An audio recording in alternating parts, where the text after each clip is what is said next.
Is there any significance to the fact that this is number 25, episode number 25 of I Love This Album? Probably not. I don't know if there's any significance to anything that I do in this series or anything in my life, even sad to say, sad to report that news. But it is episode number 25. People like numbers that end in 0 and maybe to a lesser extent 5, except 25, maybe because it's a quarter of a way to 100. That's a big number. It's got 2 zeros on it. People love that. I don't know what I'm talking about, but I do know that this is episode number 25 of I Love This Album. And this is one of the more obscure ones that I'm going to talk about. This is Mindfunk, Dropped. This came out in 1993. I feel like I have a lot to say about this album, but I also feel almost like I'm going to struggle to talk about this album. I do love it, and I'm going to say that this album dropped, which I've got as always right here. Dropped. I'm going to say it's the album that inspired me to do this, to talk about albums I love. The impetus for this series, if you want to call it a series, was Mindfunk, Dropped. Man, I love this album. I really, really love it. What's really unique about this album is I don't know one single person who has it. None of my friends ever back then. This came out in 1993. None of my friends bought it back then or since then. I don't think I've ever talked to anybody who knows about it or who's heard a song about it. I've never had discussions about it. I've never heard anybody else's opinion about it, which kind of makes it cool. And I'm going to go even further to say that I think it's my favorite album of 1993. I fucking love this album. It's so good.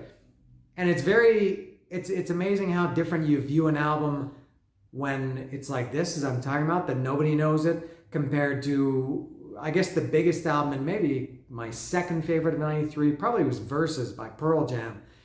Very different, an album like that was huge, like I guess even a cultural phenomenon Versus was, compared to Dropped, which nobody heard, and still nobody has heard of. What else can I say about Dropped or about Mindfunk? I always talk about my history with the band. I have no history with Mindfunk, zero. I've never seen them live. I barely know their names. I do know their names. It's Patrick Dubar is the singer. Well, on this album, Jason Everman and Louis Svitek, I'm not sure how to say his name. I've never said it out loud, play guitar. John Monte played bass, and the drummer, I think, is Sean Johnson, I think. But I never saw them live. I've never had a Mindfunk shirt. I've never talked about them, for God's sakes. But they had a lot of hype about them when Mindfunk came out. Their first album came out in '91, and they were considered, I guess, a little bit of a super group back then, because it was Reed St. Mark from Celtic Frost on drums. And was that it? It was, I guess, some of these other guys that I mentioned were, and I think they had a couple of lineup changes from the first album to Dropped. But the first album got a lot of hype, and people were very excited about it in metal circles. And if I remember, at least 2 guys that I remember, Sebastian Bach, I think for sure Lars Ulrich, but I think Sebastian Bach too, loved this album. This was an album that was an album, the debut in '91, that a lot of people loved. And I was disappointed when it came out. There was a lot of hype about it. That was a time when this funk metal was, I guess, there was Red Hot Chili Peppers and Faith No More, and maybe Electric Boys, that had this funk metal style was kind of big.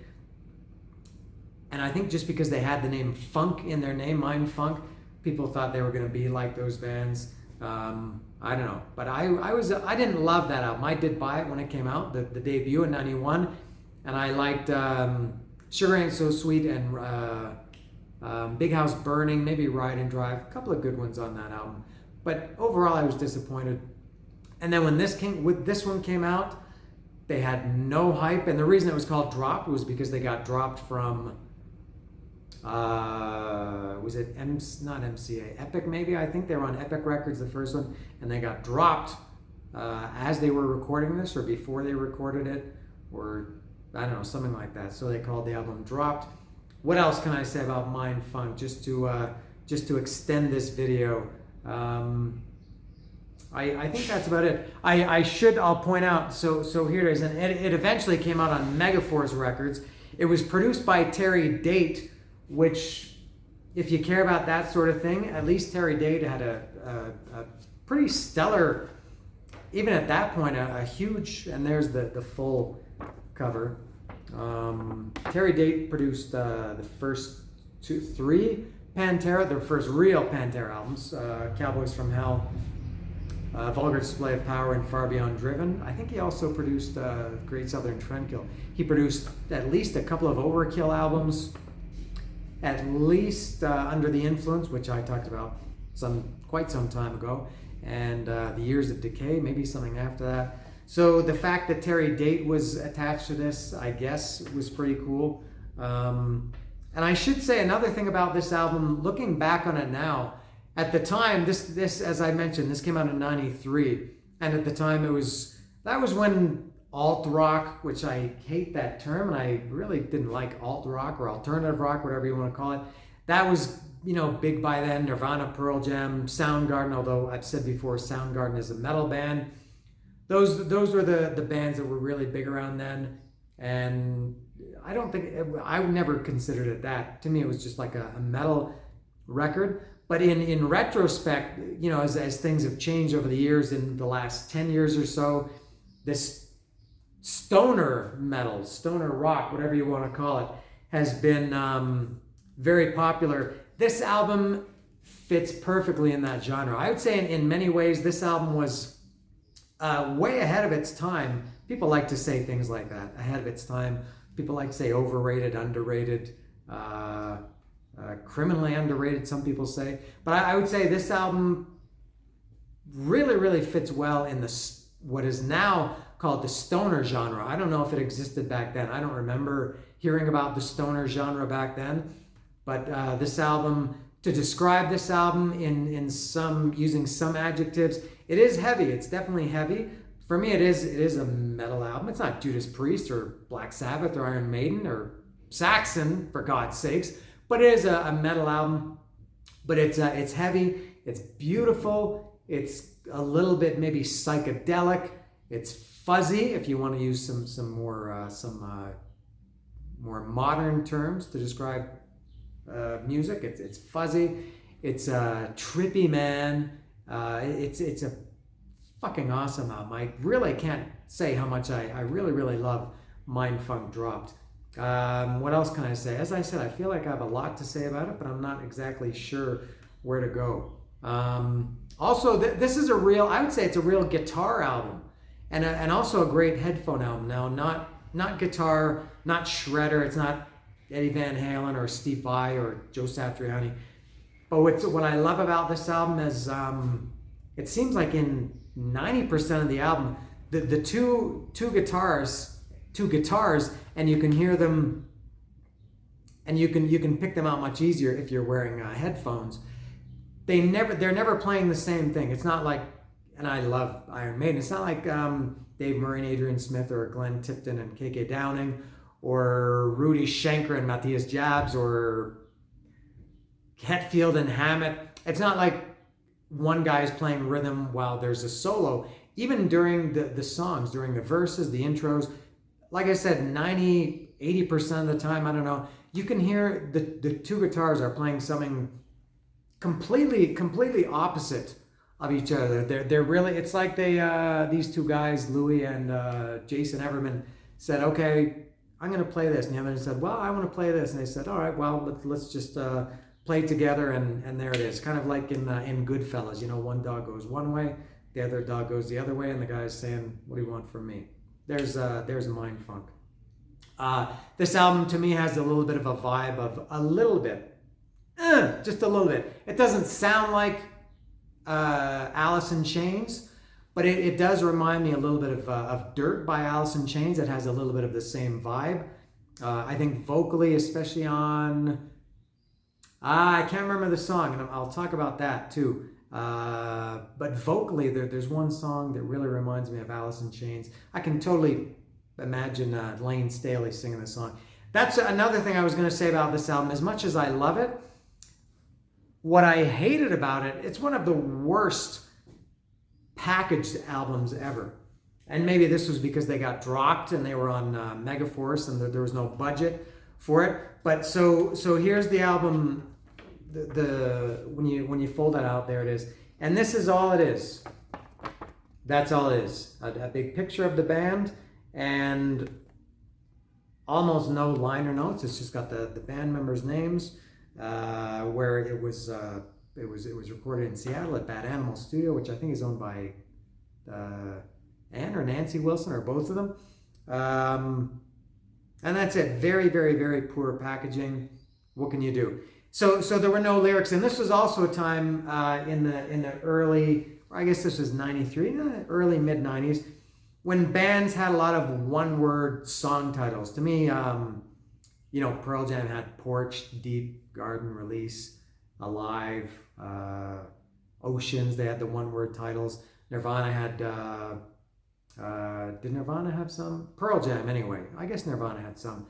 And for me, it's hard to remember. As much as I love this album, it's hard for me to remember some of the songs because they're just, so there's Goddess, Closer, Drowning, Zooty Head, Wisteria, Hog Wallow, Billy Goat, and Hollow. So almost all the songs have a one-word title, and they never say the title of the song in the chorus or in the song, or maybe they say it, but it's not like I Want to Rock and Roll All Night and Party Every Day, where you hear the chorus and you know the name of the song.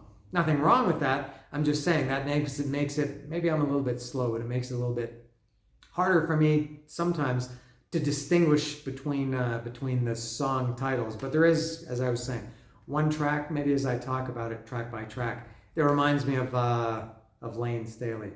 Anything else? I'll get to the. I feel like I'm missing something, but I'll go to the track listing now because there were no lyrics. Also, I'm going to go to sometimes the lyrics. Looking at the lyrics remind me of the songs. Now, Goddess, I should say Goddess, which is the opening song. I love this song. I did find the lyrics online only fairly recently, and I still listen to this album all the time. And not all the time, but at least twice a year, I listen to the full album from front to back or beginning to end. And other times a year, I listen to a song here and there. This is a very, very very, very highly listened to album for me. So Goddess, I'm having trouble. This is my old phone. Goddess was, so I was going to say, I found the lyrics. I just gave up on the lyrics years and years ago, decades ago, I guess. This album came out 28 years ago. And I think the way Patrick Dubar sings, he's kind of, it's difficult for me, and Ozzy was like this too, it's not his voice, but just the way he sings, the way he phrases things, was very hard for me to figure out the lyrics. I probably, musically, I know this album as well as I know Appetite for Destruction, Master of Puppets, and Rain and Blood, and Power Slave, and all my favorite albums that I've talked about. Musically, I know this album. Even the vocal melodies, I know them all. The lyrics, I'm not too sure about. So I found them somewhat recently, and the lyrics are incredible, and they really remind me of, I can put that down for a second. They really remind me of, the lyrics, they remind me of a little bit of Mike Patton and maybe Anthony Kiedis. I would say especially Mike Patton. It seems that the songs are not necessarily about anything, and not that a song needs to be about something. It doesn't have to tell a story with a topic and what's happening in the song. It's just a bunch of cool words, and when you random words, and when you put them together in a song, they sound really, really cool. So I have no idea what any of these songs are about, but the lyrics, after I discovered them fairly recently, the lyrics are fucking awesome. I feel like I need to take a week to sit down and listen to this album 4 or 5 times, and then I can match up the lyrics with, because I know the melodies. But I know, so going through this track by track, Goddess is the first song, and it, now the lyrics here say bone I do, the first sentence. I always thought it was born lied to. So it's bone I do, lie and bleed, love shine dogs, sick 2 feet, mama made tricks, most mysterious mind, driving the nails deeper into my mind. Deeper into my prime, sucking the mind, narrow its head, into my belly I bury these dead. Arms to the sky, Lord, it's so high, oh goddess shine. That could be a favorite song. I'm going to talk about my favorite song, as I always do. Goddess, it's the first song, and it's the first, there could be several on this album. This album is perfect. Goddess could possibly be my favorite song. And that then it bleeds right into the next song, which is Closer. Yeah,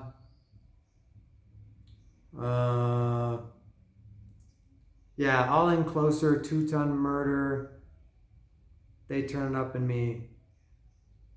Yeah, Come On My Spirit. That's a great song too. I'm Not Smaller, Was That Satan in My Bed? I always knew that lyric, Was That Satan in My Bed? Frog-Eyed Dreamers, what is it? Frog-Eyed Dreamers. Frog-Eyed Dreamers, Primal Freak, and Little Spies That Know No Good. Don't know what that means, but it, in the song, it's incredible. Next, Drowning. I need the lyrics to remind me. That's a very brooding song. Seems like I'm always here within, looking through this hole I found. I can feel it settling inside, where the river eats my hair. That's the one that reminds me of Alice in Chains, especially, and sorry for the singing, but that's the one that reminds me of Alice in Chains, especially the vocal sounds like Lane Staley. Winter come alive for me, and then I could grow my eyes again. Feels like I'm wearing thin within. I know someone who's drowning now, growing cold on dirty ground, entertaining my hate stare. I could move, but I don't care. And if you threw it all away, I wouldn't miss it. If you killed the world today, I wouldn't miss it. Look around my ugly face, I wouldn't miss it. Right here in this lonely place, I wouldn't miss it. So I die every day, sinking into nothing like the sun. Very, very dark lyrics, very Alice in Chains lyrics. That's not quite my favorite, but I love that one too. In the Way I, this is another top front runner for my favorite. Bow down above me, come crawl inside. Face painted face painted Zooty. Now there's a song called Zooty Head. I thought it was bow down above me, come crawl inside. Face pain unto me, but it's face painted Zooty. I don't know if these lyrics are correct or not. Dust on the line, into the blood land, like Jesus Christ. Doing my head now, black sugar skies till I die. In the way I feel about you. This one or Goddess so far are my two favorites. You left me drifting, feeling funny and blind. Hits unfamiliar, it starts to grind. I found my reasons but lost my way. From heaven pissing, flood the stream. All I need. And this has a really cool ending. The way it kind of goes down and quiet. In the way I know. In the way I know. And again, I apologize for the singing, but I sometimes I need that to help me know which melody or which lyrics go with which song. I would say In the Way I is my favorite so far, with Goddess very, very close second. Next is, here's Zooty Head. So naive, the universe is small, but then again, maybe I'm just stoned. I do know this one. Could it be, guess you'll know, sucker punch, put a bullet in your glow. I really got to dig into these lyrics more. And the taste is a little like purple sticky hair shooting up your halo. I say this is dead and gone. I say can't emotion will run. Ah, smack the jack that hits me back. It takes a little more every day. Kiss the lips of dead Texas. I want to lick the sand away. No, sorry, I want to lick the sand and say. Like I said, I don't know them. Good song too, Zooty Head. I don't know what the hell a Zooty Head is, but I like the sound of it. Wisteria. Ah, do I like Wisteria maybe more than In the Way I? Yes, I think I do. Nothing is official. Don't hold me to it, but for now, I'm going to say Wisteria is my favorite one. The lyrics for Wisteria. Let me get it here. Whoops. I lost my spot here.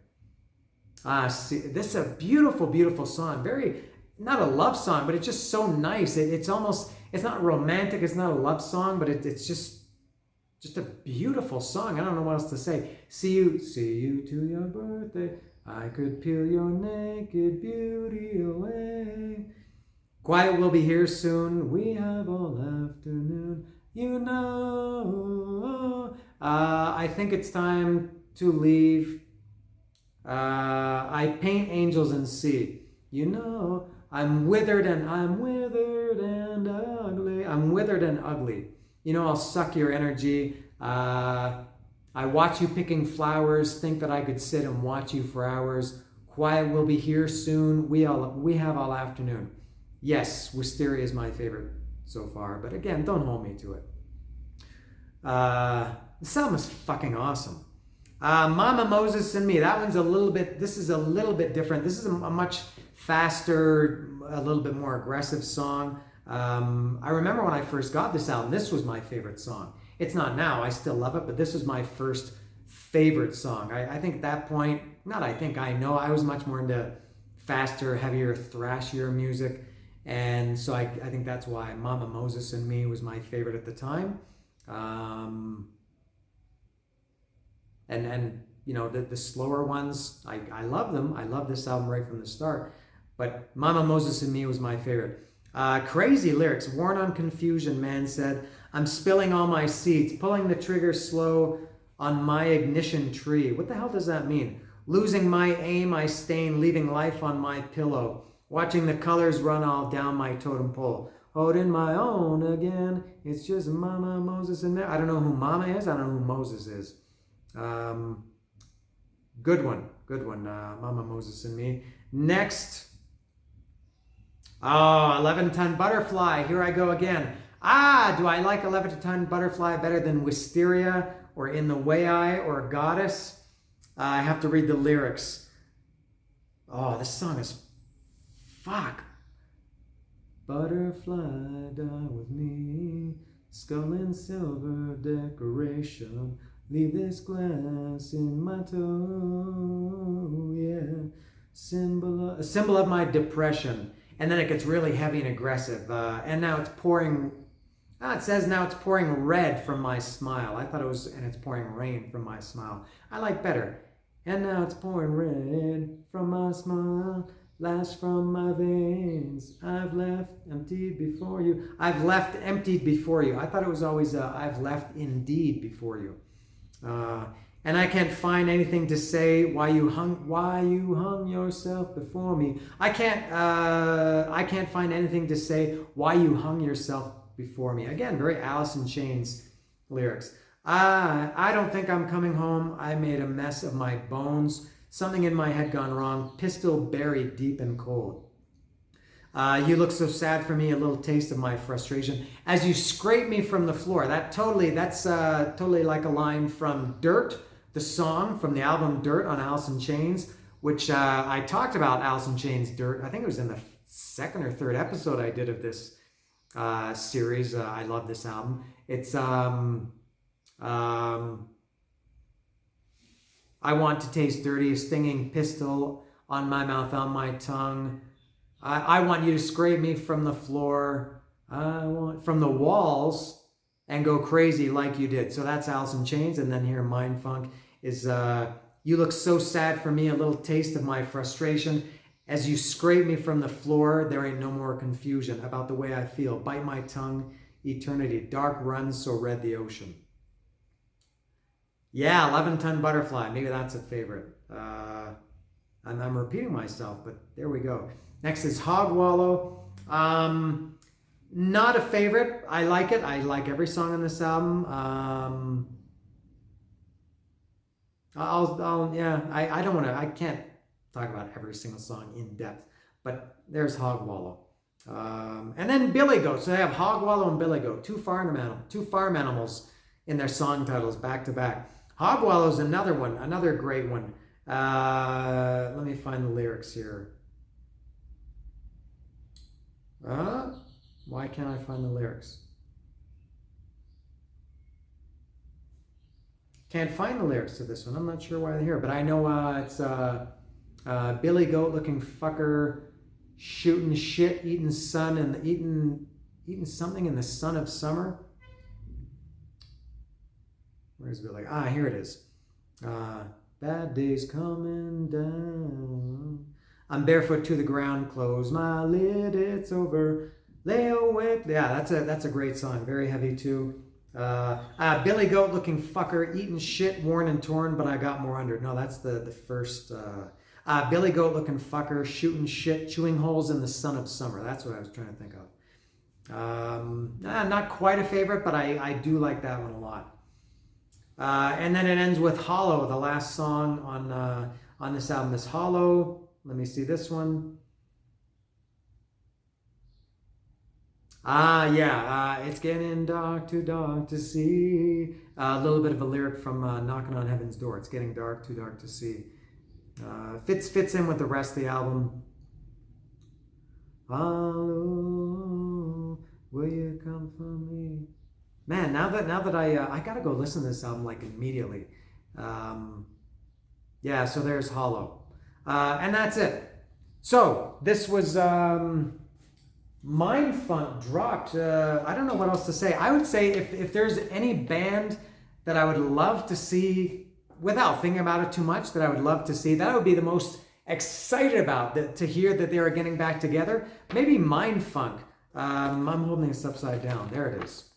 I would love new music from Mindfunk. I know it's not going to happen. They did put out another album after this. They only had 3 albums. The one that came after this was called People That Fell From the Sky, which I never knew about at the time. I think I only heard about that, maybe in, I don't know, maybe 10 years, no, more than 10 years ago, maybe 15 years ago. And I did download it. I would gladly buy it if I could find it for less than a crazy amount of money. But that was another good one, was People That Fall From the Sky. Much more in the vein of Dropped than the first album. To me, the first Mindfunk album, which was really the only one that got any attention at all, which I guess is considered the best. It's my least favorite of the 3. So I don't know what else to say about Mindfunk, except that I love all these albums, but I really, really, really, really fucking love Mindfunk Dropped.